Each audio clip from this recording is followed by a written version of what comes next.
On the morning of July 14th, 2026, an institution most Americans have never heard of posted a short message on social media. It read simply, "Hours to go." That institution was the Depository Trust and Clearing Corporation, the DTCC. Its depository arm holds more than $114 trillion in securities. It is the plumbing behind virtually every stock trade in the United States. And what it launched that week was something it had never done in 5 decades of operation. It began settling real securities, actual stocks, ETFs, and U.S. treasuries, on a blockchain in live production. 2 weeks later, on July 30th, the Bank for International Settlements confirmed that 28 of the world's largest commercial banks, working alongside 5 central banks, had settled roughly $1 million in real cross-border payments using tokenized money. Average settlement time, 80 seconds. Across 6 currencies, neither event made the evening news. There was no congressional hearing, no viral moment, no front-page coverage. And yet, taken together, these 2 events mark something historians may one day treat as a turning point. The moment the core infrastructure of money began migrating onto programmable rails. This is not a story about cryptocurrency. It is not a conspiracy theory. Every fact in this video comes from public documents, regulatory filings, and the institution's own announcements. It is a story about a redesign of the financial system that is happening in plain sight, moving faster than the public conversation around it. And it raises a question that deserves far more attention than it is getting. When money becomes software, who writes the rules that the software enforces? To answer that, 3 things need to be understood. What has actually been built, why serious people believe it is an improvement, and why other serious people, including entire governments, are quietly hedging against it. Start with the legal foundation. In July 2025, the United States passed the Genius Act, the first federal framework for payment stablecoins, digital tokens pegged 1-to-1 to the dollar and backed by liquid reserves. It passed with large bipartisan majorities, 68-30 in the Senate, 308-122 in the House. Most coverage treated it as crypto regulation. But buried in the law is a provision that reveals what makes this new form of money categorically different from the old one. Under the Genius Act, every stablecoin issuer is required by law, to possess the technical capability to seize, freeze, or burn the tokens it has issued, and to comply with lawful orders to do so. Consider what that means. A $100 bill has no freeze function. A gold coin cannot be remotely deleted. But a compliant stablecoin has enforcement built into the asset itself. The White House's own fact sheet describes this as a feature, a tool against money laundering and sanctions evasion, and in that context, it is one. But it is also something no previous form of money has ever had, an off switch, embedded by design, mandated by statute. A second bill, the Clarity Act, which would classify digital assets and assign regulators, passed the House and is now stalled in the Senate. It missed its floor vote before the August 2026 recess. A procedural vote is expected around September 15th. Whether it passes this year is genuinely uncertain, and this video will return to why that date matters. Now, the infrastructure. In December 2025, the SEC issued a no-action letter allowing the DTCC to run a 3-year pilot tokenizing the securities it custodies. The scope? Stocks in the Russell 1000, the 1,000 largest U.S. companies, major index ETFs, and U.S. treasuries. More than 50 firms helped design the system, including BlackRock, Goldman Sachs, JP Morgan, Charles Schwab, and Citi. Limited production trades began in July 2026. The full service launches in October. And through a partnership with the Stellar Development Foundation, DTC custodied securities are expected to settle on a public blockchain, a first in American financial history. And then the international layer. The BIS's Project Agora, the July pilot with 28 banks, tokenized the 2 most fundamental forms of money in the system, central bank reserves and commercial bank deposits. Not crypto. Not stablecoins, the money that banks themselves use. Its next testing phase runs through the 4th quarter of 2026, with technical specifications expected in early 2027 legal framework. Domestic infrastructure, international settlement. 3 layers, built separately by different institutions for different stated reasons, and all arriving at the same destination within the same 18-month window. Here is where honesty requires slowing down, because the people building the system are not villains in a control room. They are, for the most part, engineers solving real problems.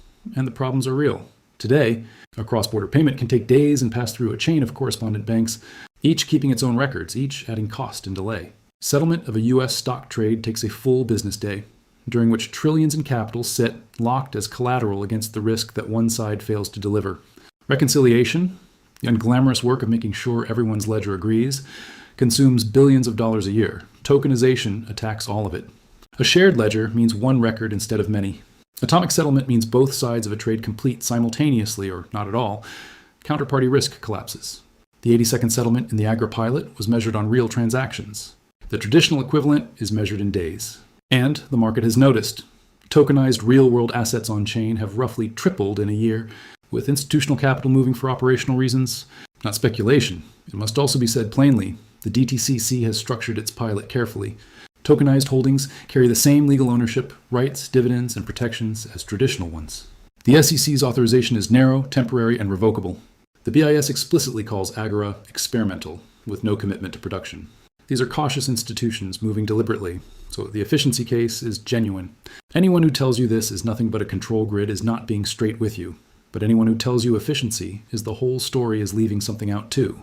Every efficiency this system delivers flows from a single architectural change. The rules move inside the money.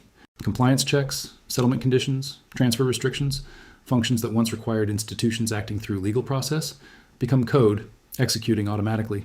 Analysts of these systems note that smart contracts can automate regulatory compliance and anti-money laundering controls. That sounds benign. But structurally, it means every transaction passes through a rule layer by default. And the question of what those rules are and who can change them stops being a policy debate and becomes a technical configuration. This is not a hypothetical concern invented by critics.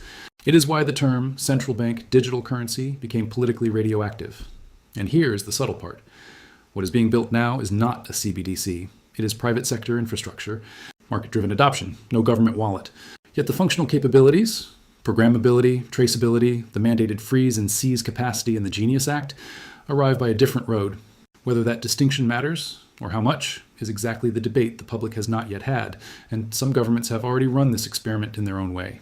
Sweden, one of the most cashless societies on earth, has reversed course.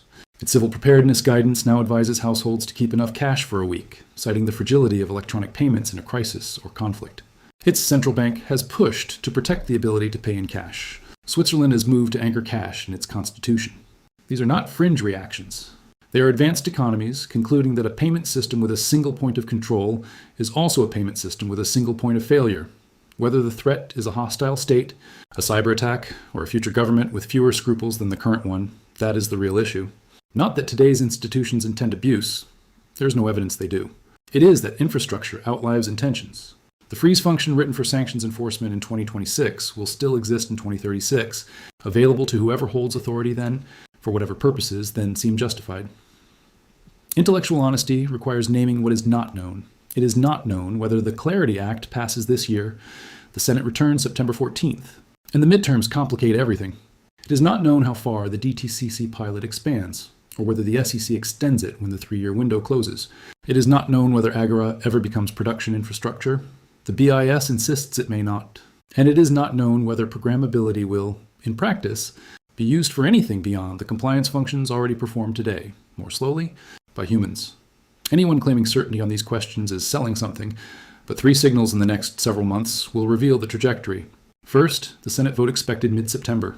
Passage completes the legal framework. Failure pushes it into a new Congress. Second, the DTCC's October launch. Specifically, how many institutions opt in during the first 90 days? Adoption speed, not the launch itself, is the tell. Third, the Agora technical specifications due in early 2027. If they read like a research paper, this remains an experiment. If they read like a deployment standard, the decision has effectively been made. Every monetary system in history has been a social agreement. Gold worked because people agreed it did. Paper worked the same way, but every previous form of money shared one property. Once it was in someone's hands, using it required no one's ongoing permission. Programmable money changes that property, not necessarily for ill, but undeniably. The honest description of this moment is not the system is collapsing, and it is not nothing to see here.